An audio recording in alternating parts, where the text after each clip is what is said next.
Morning, how are we?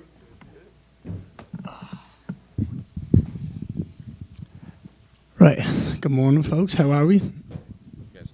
Before we start, I just want to make one thing abundantly clear. I've got the biggest fight of my life this weekend.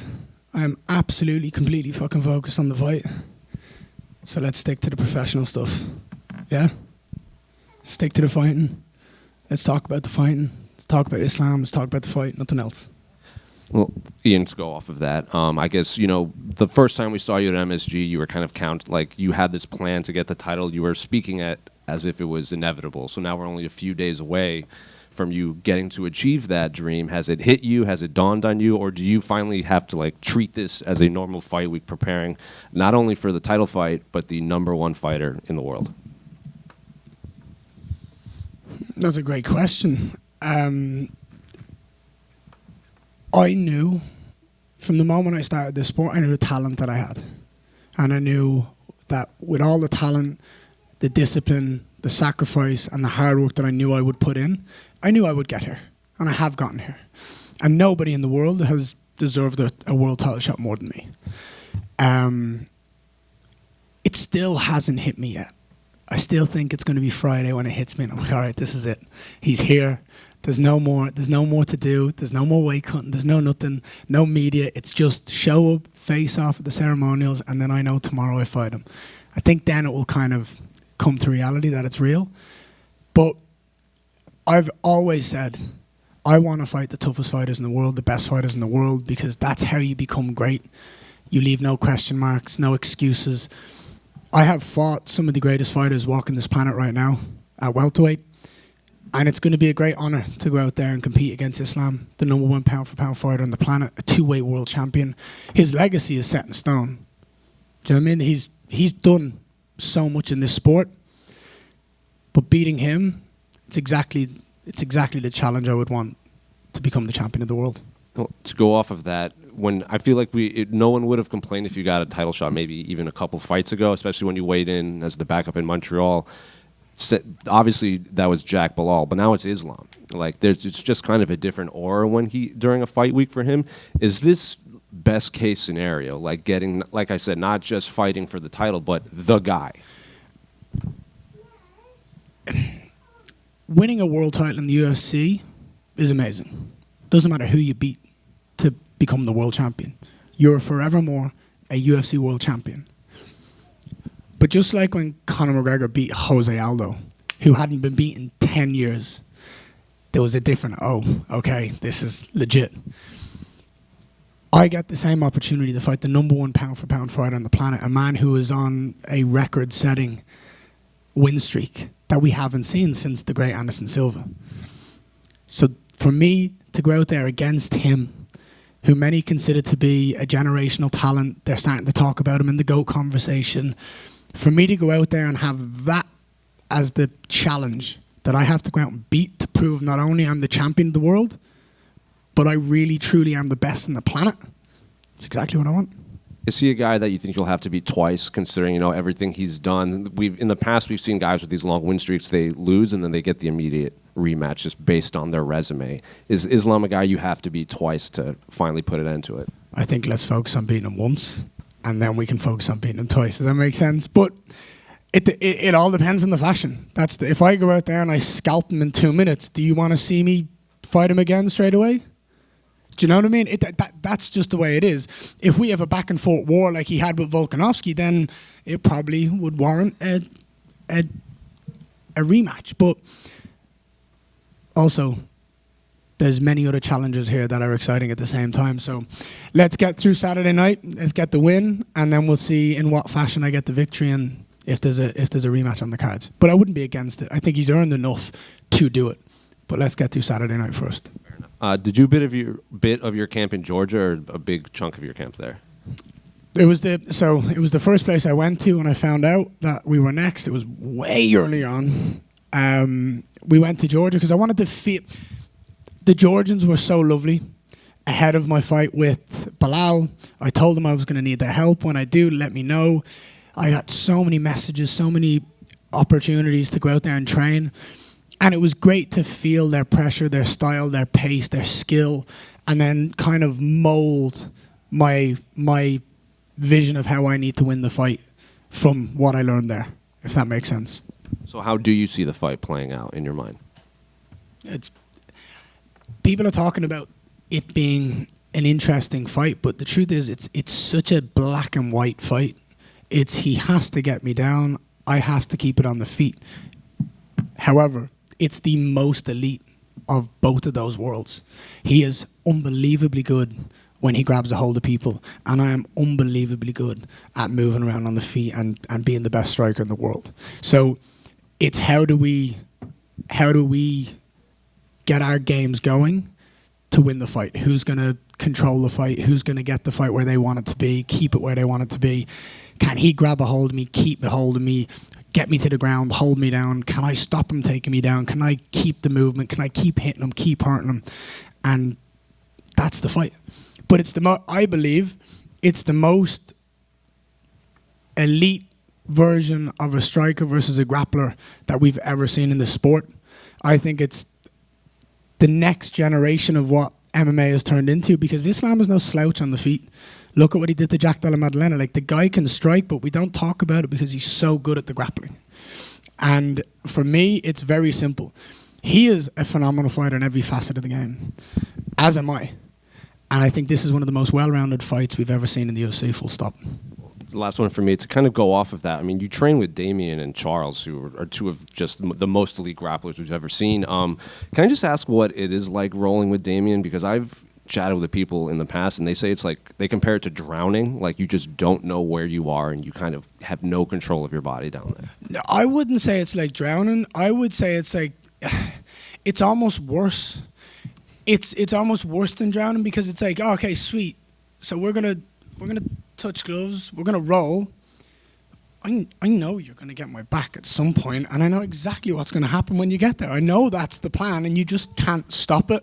Like, he's so good at it, but that's what happens when you spend a lifetime at perfecting a craft. And he's like, the guy has a choke called the Maya Leon. He knows what he's doing. Do you know what I mean? It's unbelievable. And Charles is the most dangerous grappler in mixed martial arts, because he can catch you with anything from anywhere, and it's just so dangerous. So you have to be on it at every single second when you're grappling with him, which is very different styles. Like, Charles can beat you everywhere, anywhere, at any given second, because he's so flashy and so fast. Whereas with Damian, it's like, he's gonna get my back at some point, and when he does, like, I can't stop him. Does that make sense? Ian, you had a face-off with Islam last night on the Rocky steps and everything. Any takeaways from that? Does he look like, a true welterweight now to you? And was that your first time ever seeing him in person? No. Second time I've ever seen him in person. The first time I seen him in person was backstage at Vegas. And him and his team were like shouting at, I think it was Nick or Nate Diaz. There was a little bit of beef backstage. And I remember just turning to him and going, hey, brother, don't waste your time. And that was it. And he was like, hey, that was it. That's the only ever interaction I've ever had with him. I don't even know if he remembers it, but it was just like, you don't need to waste your time, my friend. No, look, he's not going to be undersized when it comes to weight. There's not going to be any difference from a strength point of view. He's going to be strong. He's going to weigh the same as me. However, I physically couldn't make 155.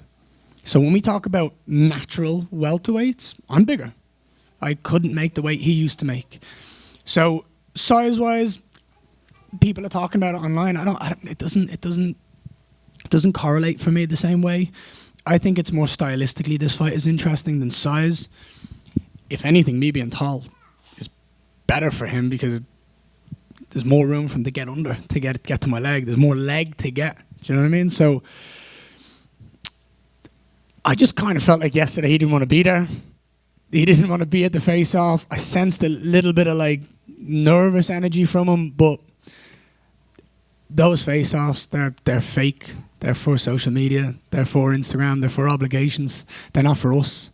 The face-off that matters to me is Friday, when we've made weight, we've done all the hard work, we show up in front of the fans, and it's the last time we get to look at each other before we meet in the octagon. That's the one that matters to me. What about tomorrow? What are your expectations from the press conference? Are you like expecting to go back and forth with him, to be very respectful?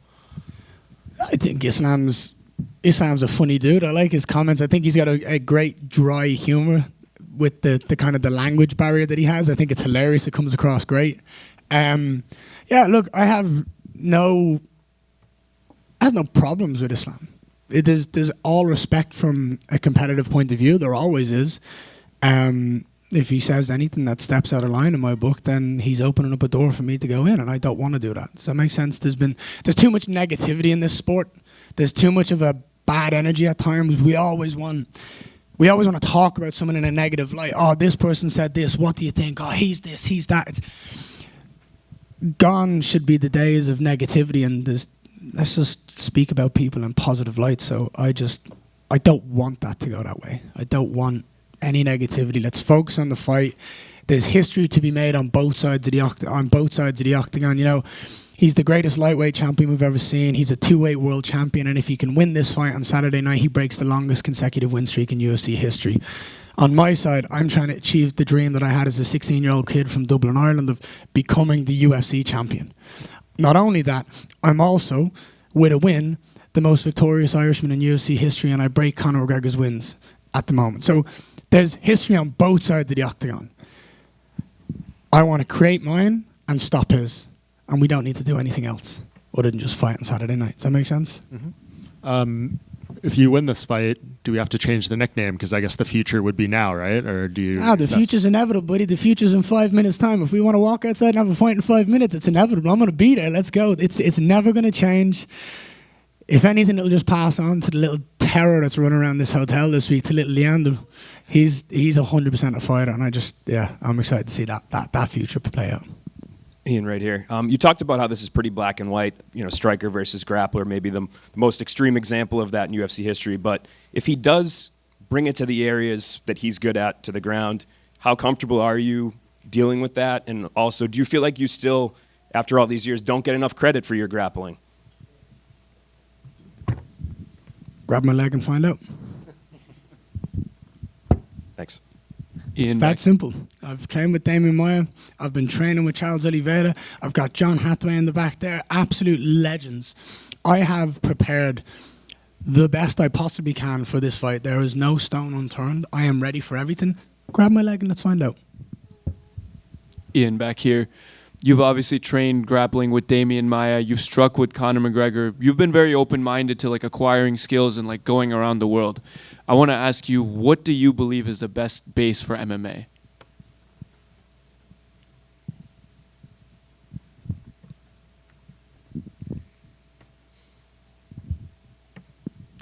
That's a very good question.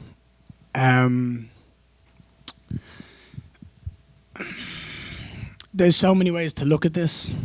I really do believe that if you have confidence and the mental fortitude, that's the biggest thing that you can have in MMA.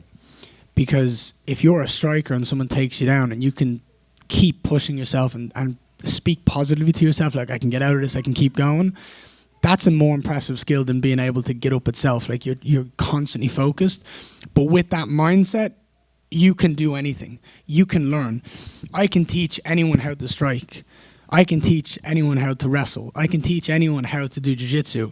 But if you're not focused up here and you don't want it up here, then it's not going to come to fruition. So firstly, I think it's not just about skill set, but about mental. I think mental is more important than physical skill. And I think the truth is, if you can grab a hold of someone and ragdoll someone, you force someone into a very different mindset. So I would say that when you look at all the success the Dagestanis are having in the sport, it shows how well that skill set translates into the sport. And now you're starting to see, like, Islam getting cleaner and better on the feet. You're starting to see Umar and Usman Nurmagomedov use that grappling, mix it with fast, explosive striking that forces people to think differently. So I think as a base, if you can grab a hold of someone and ragdoll someone and mentally break them, it's a phenomenal start. I appreciate the insight. And let me ask you, since you also mentioned confidence, where did you specifically get your confidence from? I know it's from the hard work, but was there anyone in your life that instilled that extra confidence that in front of the whole world you can handle pressure and overcome conflict to win your world title? No, not in that regard. No, I grew up a very happy kid, and I watched my dad be a social butterfly. I watched how he spoke to people. I watched how he acted. I watched him walk around with such a confidence. And I think as a kid, you're a sponge. You learn from those who you're surrounded by. That's why it's so important to me as a father to be the best example I can be to my little boy, because what I do now, what I say now, how I treat people now is exactly how he will treat people in the future. So when I look at myself as a mirror, I have to go, okay, everything I do, he shall copy. So when I think about it like that, I think just straight up confidence, I think, came from watching my dad walk around and how he interacted with people. But my family aren't athletes. I believe I'm different up here, and that's what separates me. When I want something, I make it happen. And when I love something, I'll make sure that I have the most fun in the world. And I chose this job. I chose this life. And on Saturday night, I get to achieve a dream that I've been thinking about for a decade. So I'm very excited, I'm very happy, and I'm very proud of who I am and where I've come from. Hey, Ian over here. Well, kind of a fun one. When you fought D-Rod, you sent pizza to his room during his weight cut. So have you found any, halal safe spots to order from for Islam? No, I don't want him missing weight. I don't want any excuses. Not this time. D-Rob is a bit of fun. Islam, strictly professional. Show up on weight, no excuses, because I want to win this the right way. There you go. And obviously, the nickname, the future, and all that. You talked about the future, your son and all that. But now that the future is here, your title shot just a couple days away, does the moment feel the way you imagined it would? I think it will kick in when it gets wrapped around my waist. When that belt gets wrapped around my waist, I think then I'll go, wow, this is really it. But I'm too focused right now to think about the moment. I've been in big stage after big stage, massive fight after massive fight, short notice fights. I've done it all in this sport at the moment, and I'm used to this expectation, this pressure, these big lights. If anything, I thrive off it. So the bigger the energy in the stadium, the bigger the stage, the brighter I shine. That's one for me. You wake up Sunday morning the champion, right? After all the criticism, all the stuff people say about you and everything, all the doubters and everything, would be how would you feel like the moment when you say, "Hey, I was right"? What would that feel like to you? I've been right all along. I've been right all along. You know what? When you paint that picture of you wake up Sunday morning, you're the champion of the world. When I paint that picture, I wake up, I'm going to start cutting strawberries for my little boy. I'm going to get some watermelon out the fridge. I'm going to make him his cereal. When I wake up, I'm a dad. That's it. There is nothing more important to me in my life than being the best father and husband I possibly can be. That is my single biggest focus in life. Fighting is my joy. Fighting is my passion. Fighting is something that is so much more important to me on a selfish level, but nowhere near as important to me on the grand scheme of things of life. My family are here for the rest of my life. My little boy is going to be my golf buddy for the next 40, 50 years. Do you know what I mean? I'm a dad and a husband every second of every day. It's only when I go to the gym and I train that I'm the fighter. I'm the future. Other than that, it's, Daddy, can you make me this? Daddy, can you get me this? I'm hungry. I need to go to the toilet. Like, it doesn't stop. So that's where this week, the last 2 weeks especially, it's just been a nice reminder to see what's actually important in life. And I'm so excited this weekend that I get to go in here and face the greatest fighter walking the earth right now in Islam Makhachev, and I get to use him to prove to the world that I am the best. Hey Ian, how's it going? How's it going? So obviously, like when we were growing up, like when Conor won those belts, one of the things that was kind of infamous was he never got this big homecoming with either of them, really. Have you and Eddie Hearn been talking about maybe a plan for something big in Dublin after this weekend? Dude, I've been talking about trying to get the UFC back to Ireland since I got here. And it's not happened. I understand why, I understand reasons, logistics, whatever it is, but I've been very consistent with this. When I get this belt, I have a lot more power to try and dictate where we fight. I have a lot more power to try and get us back. And obviously, to your point, like,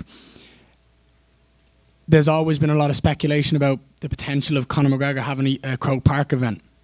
Well, next month, one of the greatest fighters in Irish history, Katie Taylor, competes in Croke Park, and if that event goes smooth and successfully, then why couldn't the UFC do an event where maybe me and Conor are main and co-main in Croke Park? Do you know what I mean? I don't know. We don't need anyone else as long as I'm the champion of the world and we bring a Carlos Prates or a Shavkat Rakhmonov, or to your point, maybe an Islam Makhachev rematch. Why not? Anything's possible. But I'd love it. Well, I was thinking more like just in terms of like, obviously you had that great event in Vicar Street a few weeks ago where you got to meet the fans and everything. Like, do you think after Sunday will you like come home and have some big like moment, you know, at the airport or 100%. I would absolutely love, straight after this fight, my flights are booked to go back to Dublin, Ireland. I want to go and take my wife on a date at our favourite restaurant in Dublin. I want to bring that belt back to Irish style and cement myself onto that kind of earth and know that I did what I said I was going to do. I brought it back, I brought it home, and I can be very proud of the dreams that I've achieved. Obviously, you mentioned the big Katie Taylor fight coming up. I'd imagine you're probably going to be there at ringside for that event. But I read a story from a couple of years back that you and Katie Taylor actually sparred together. Could you tell me the story of that sparring session? I was present when she was sparring a friend of mine. And I wouldn't say we sparred, but we all got in the ring and played around. But she used to spar a friend of mine called Craig Bunny, and they used to spar all the time. And I was present one day, and it was just great to watch. It was great insight as a young boxer. I must have been 10, 11 years of age. I don't know. He was a bit older than me, but he was one of the best boxers in the country, one of the best prospects in the country at the time, and it was just a great insight. Last one. Do you think Conor should come back, or do you think maybe at this point, like after the injuries and everything? Whatever he does, I just hope he makes the right decision for him and his family. Yeah. Over here. Besides Islam's grappling, do you think his striking could impress you? And the same way, do you think your skills in grappling could impress him and the fans? I think my skills and my grappling has already impressed them, hence why it took them so long to accept this fight. They seen the Bilal fight and they went, it's not going to be that easy.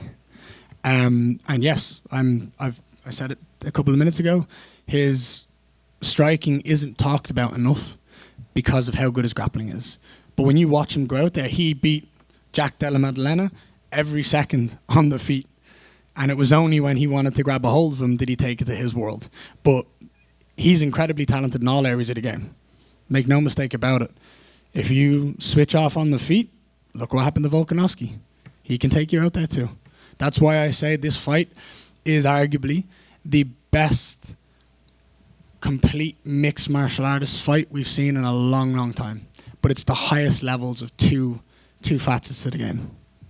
And looking down and the other division, you have Carlos Prates, Shavkat Rakhmonov, Michael Morales. Who you think who has to be or deserves to be like the next contender for the title? Listen, I called him last week and we chatted about it, but there is only one. There is only one person who has earned or deserved the title shot after this fight, and it's Carlos Prates. All the other guys haven't done enough. Shavkat Rakhmonov, whenever he comes back, again, I wish him recovery. Someone told me yesterday that there's been some hardship in his life. I wish him well. I wish him good health. I hope that everything goes well for him because there's more things important than fighting, and family and long-term health is far more important than fighting. So, Shavkat, I wish you all the best. But when he comes back into the octagon, there's only one person he's fighting, and it's me. So he'll jump the queue whenever he comes back because that's the fight I want. But Carlos Prates has earned it. Nobody else in the entire division has earned it. They all need to fight at least one more fight. Prates is coming off 2 fights against 2 guys that have never been finished, and he did it in insane fashion. And I whooped his ass for 24 minutes. So, and I did it on 3 weeks' notice. So if he wants to give me 3-4 months, he knows what's going to happen. He'll be able to sleep well after the next one. And last for me, you have Conor McGregor as the biggest Irish star MMA. If you win this belt, what would you have to accomplish before you feel comfortable saying, I am the new face of the Irish MMA?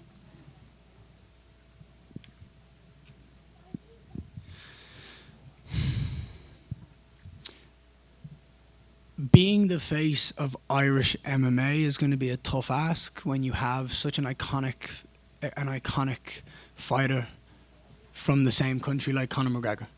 It is never something I've ever thought about, of being the face of Irish MMA. However, I want to make it abundantly clear. Since I entered the UFC, I've been the only one flying the flag. I've been the only one getting the wins in the UFC since then. Many have tried, many have failed, but I've been the guy consistently showing up and getting wins and at the highest level of the sport. I am the new face of Irish MMA, but I don't think I'll ever be the face of Irish MMA unless I achieve all of the goals that I wish to achieve. And I'm talking about a decade of domination. I'm 28 years of age. I can fight. Look, Volkanovski is still the champion of the world. He's 38. Justin Gaethje just won a world title for his third attempt. He's 38 years of age. I have 10 years of domination at this sport at the highest level against the next best opponent every single time. Something that excites me as being the champion of the world is fighting the right fight, the person who deserves the title shot the most, which is something that I feel like the UFC hasn't always done. But that's my job as the champion, is to make sure that the rightful contender gets the shot every single time. So what was your reaction when you heard that your fight was going to be headlining the first event in Philadelphia in over 7 years? I initially went, Philly, Dad, come on, can we do Vegas? Because for me, Vegas is like the fight capital of the world. And that was my initial instinctual reaction. I actually wanted to fight Islam in Abu Dhabi. I wanted to do it in enemy territory, because then there's just even more hostile energy, and I feel like I thrive off that. And then I thought about Philly. I thought into it a bit more, and I went, wow, Philly's got a lot of fight history. Philly's got a lot of old boxing history here that is deeply enriched in the Philadelphia culture. And then I started to get excited. I was like, all right, wait, we got some legends of the sport that have been born and bred in Philadelphia. There's some amazing boxers. And then I was like, oh, you've got the Rocky films. You've got all that. I was like, all right, okay, cool. Now it's and that initially changed my mind then. But yeah, it's being here, seeing Philadelphia. I absolutely love it. I think it's very beautiful. Philadelphia's going to have a special place in my heart come Saturday night for the rest of my life, because it's where I'm going to win a world title. And, you know, maybe if we're lucky, we can land that famous left hook that Philly's famous for. So let's go out there and try to do it. And last one for me, what would it mean for you to break Conor McGregor's record? I've never thought about breaking his records. It's never been something I've focused on or thought about. However, now that I'm in the position where, with a win on Saturday night, I become the Irishman with the most wins in UFC history, it's a pretty cool thought to sit there and go, when I was 16 years of age watching UFC highlights on my laptop in my room, that I'm that close, that I can do it. Tying it alone was awesome, but now I can beat it, and I've still got 10 years in this sport. That record's set in stone. Ain't no Irishman ever beating this record. I can promise you that. That's going to be up to 20s in a couple of years. Ain't no one beating this. I'm going to make sure that it's so far unachievable, essentially, that record's set in stone, and that's the legacy that I wish to create. I want other Irish kids who are watching this fight Saturday night to sit there and go, I want to be where Ian Garry is one day. And then I'd love to see someone be on the cusp of trying to beat my record, because that would be a phenomenal full circle of events. Thank you guys. All the best this weekend.